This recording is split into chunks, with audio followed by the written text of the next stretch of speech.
한국의 불매운동이 일본 경제에 상당히 큰 영향을 미치고 있는 것으로 나타났습니다. 이용 기자의 신문에 따르면 한국의 불매운동 때문에 직격탄을 맞은 유니클로가 수익 예상치를 대폭 하향 조정했다는 기사를 보도했습니다. 캐주얼 의류 매장 유니클로를 운영하는 패스트 리테일링은 19년 9월부터 11월 연결 결산 수익을 발표했는데 전년 동기 대비 3%가 줄어든 709억엔, 원화로 7,465억에 그쳤다고 합니다. 이 기간 해외 유니클로 사업의 매출 수익은 4% 줄어들었고 영업이익은 28% 감소했다는 것입니다. 유니클로 수익의 발목을 잡은 사업은 해외 전체 매출의 1할 이상을 차지하는 한국 사업으로 확인되었습니다. 기사에서도 한국의 불매운동이 엄청난 영향을 미쳤다는 것을 인정하고 있는데요. 지난해 7월달만 해도 일본은 한국 불매운동이 금방 잠잠해질 것이라고 별로 대수롭지 않게 생각했었는데 일본 정부와 일본 기업들의 예상을 보기 좋게 뒤엎었습니다.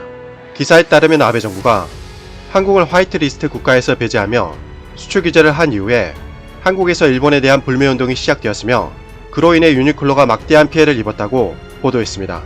유니클로는 불매운동 영향으로 한국에 있는 유니클로 매장이 사실상 개점 휴업에 들어갔다는 기사까지 게시했는데요.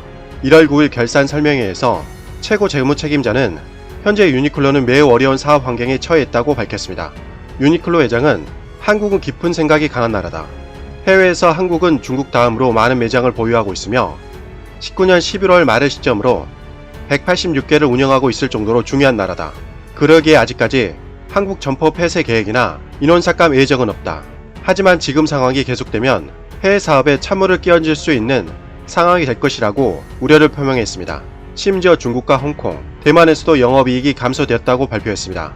엔화 대비 유한화 약세로 매출이 줄어들었으며 날씨까지 유니클로를 도와주지 않았다고 말했습니다. 예전보다 겨울 날씨가 따뜻해서 이익이 감소되었다는 것이죠. 그래서 가격이 비싼 겨울옷이 거의 팔리지 않아 고전했다고 합니다. 또한 홍콩 시위의 영향으로 홍콩 판매도 부진해 영업 적자를 기록했다고 발표했습니다. 일본 내에서도 따뜻한 겨울 영향으로 매출액이 5% 감소했다고 보도했습니다. 기사에 따르면 결국 패스트 리테일링은 2020년 8월 전망치를 예상했는데요. 연결 수익이 1% 증가한 1665억엔, 원화로 1조 7374억에 그칠 것이라고 전망했습니다.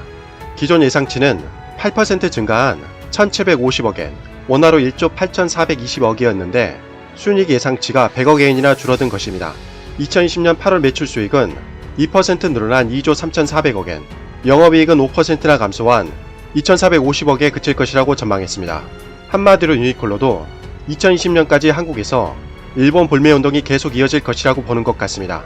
직격탄을 맞은 기업은 유니클로뿐만이 아니었습니다. 무인양품 무지를 운영하는 양품계획도 불매운동의 영향을 고스란히 맞았다는 소식입니다. 1월 14일 양품계획은 일본 증시에서 마이너스 19.03%까지 떨어진 2128엔의 거래를 마쳤고 15일에도 마이너스 3.01% 떨어진 2064엔의 거래를 마쳤습니다. 이렇게 주가가 폭락한 것은 1월 10일에 공개된 실적 전망 때문이었습니다. 양품계획은 2019년 3월부터 2020년 2월까지 영업이익을 453억엔에서 378억엔으로 16.6%나 낮춘다고 발표했습니다.